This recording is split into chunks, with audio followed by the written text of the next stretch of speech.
کسی شخص کے لیے تین چیزیں اس کی خوش بختی کی علامت۔ ایک فرمایا کہ الدار الواسع، کشادہ گھر اگر کسی کو مل گیا۔ دوسرا المرکب الحنی، تیز رفتار سواری، اس زمانے میں گھوڑے ہوتے تھے، آج اچھے ماڈل کی گاڑی آپ کہہ لیں۔ اور تیسرا فرمایا المرأۃ الصالحہ، نیک عورت۔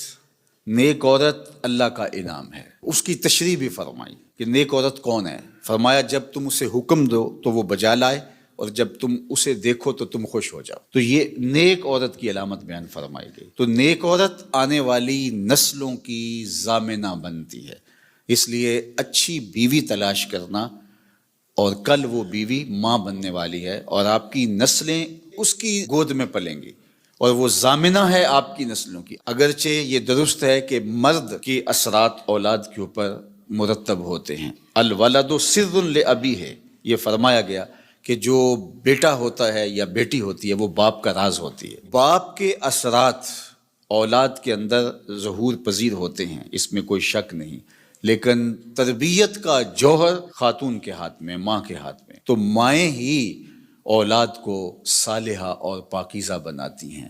اللہ اکبر! اگر ماں مائی راستی ہو تو بیٹا فرید الدین گنج شکر ہوتا ہے، اور ماں ام الخیر ہو تو بیٹا شیخ عبد القادر جیلانی ہوتا ہے، اور اگر ماں فاطمہ ہو تو بیٹا حسین ابن علی ہوتا ہے۔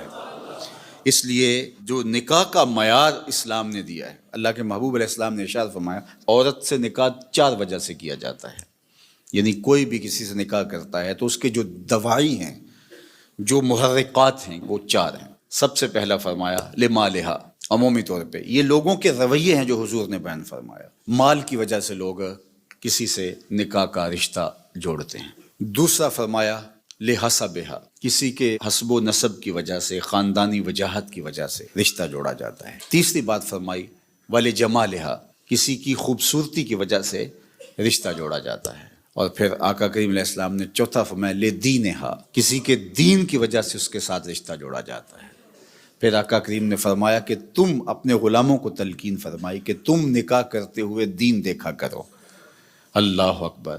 دین کی بنیاد پر، ہاں اگر باقی چیزیں بھی دین کے ضمن میں آئیں، دیندار خاتون صاحب جمال بھی ہو، صاحب کمال بھی ہو، صاحب مال بھی ہو، حسب و نسب کے اعتبار سے بھی وہ اعلیٰ مرتبے پہ فائز المرام ہو، تو یہ اچھی بات ہے، مل جائے۔ لیکن پہلی چیز جو ہے اس کا دین ہے، چونکہ اگر خاتون دیندار ہوگی تو نسلوں میں دین پھیلے گا۔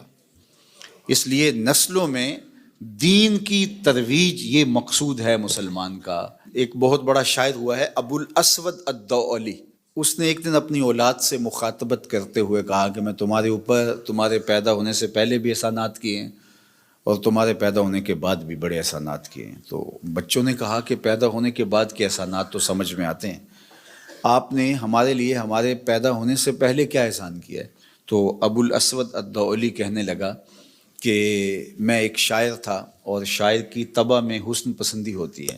میں جب اپنی شادی کے مرحلے میں پہنچا اور نکاح کرنے کا میں نے سوچا، تو ظاہر ہے میری ترجیح تو یہی تھی کہ میں کوئی خوبصورت عورت تلاش کروں، لیکن میں جب ڈھونڈنے نکلا تو میں اپنے لیے خوبصورت عورت تلاش نہیں کی، تمہارے لیے با کردار ماں تلاش کی ہے کہ وہ میرے بچوں کی ماں بننے والی ہے۔ تو یہ وہ میرا احسان ہے، میں اپنی خواہشات اور اپنے جذبات کی قربانی دے کے میں نے آنے والی نسل کا سوچا ہے، اور نسل کی وجہ سے میں نے جو ہے وہ ترجیح دی ہے، چونکہ ماؤں پہ موقوف ہے اچھی نسلوں کی نشأت بھی، نہضت بھی اور تربیت بھی۔ تو جس طرح کی ماں ہوگی اولاد اسی طرح کی ہوگی۔